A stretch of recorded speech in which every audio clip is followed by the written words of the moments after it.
Everyone, কি অবস্থা সবার? আশা করছি সবাই অনেক ভালো আছো। আমি অর্পিতা পেজে তোমাদের সবাইকে স্বাগতম। আজ বাসায় বানিয়েছিলাম হচ্ছে খিচুড়ি। কি রান্না করব ভাবে পাচ্ছিলাম না, মনে মনে ভাবছিলাম কিছুই পাচ্ছি না যখন, তাহলে চাল আর ডাল মিশিয়ে খিচুড়ি রান্না করে দিই। তো যে ভাবনা সেই কাজ, তেমনই খিচুড়ি রান্না করতে চলে গিয়েছিলাম। দেখো, আগে থেকে আলুগুলো ভেজে রেখেছিলাম, এরপরে চাল ডাল দিয়ে মশলা কষিয়ে একসঙ্গে জল দিয়ে ঢেকে রেখেছি। কিছুক্ষণের ভিতরে আমার খিচুড়ি রেডি। কারণ খিচুড়ি রান্না সম্পর্কে আমি কিছুই বিস্তারিত বলবো না, আমরা সবাই কম বেশি খিচুড়ি রান্না করতে পারি, কারণ খিচুড়ি রান্নাটা খুবই সহজ। এর থেকে সহজ বিষয় মনে হয় কিছুই হয় না।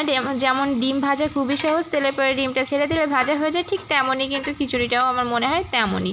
যারা রান্না করতে পারে তাদের কাছে এটাও অনেক সহজ, আর যারা রান্না করতে না পারে তাদের কাছেও সহজ। কিন্তু চাল আর ডাল মিশিয়ে দিয়ে দিলে হচ্ছে খিচুড়ি হয়ে যায়। তার ভিতরে একটু পেঁয়াজ রসুন দিয়ে দিলে, আলু টেলু কেটে দিলে ব্যাস মিটে গেল ঝামেলা। এটা কিন্তু ব্যাচেলারদের জন্য পারফেক্ট রান্না আমার মনে হয়।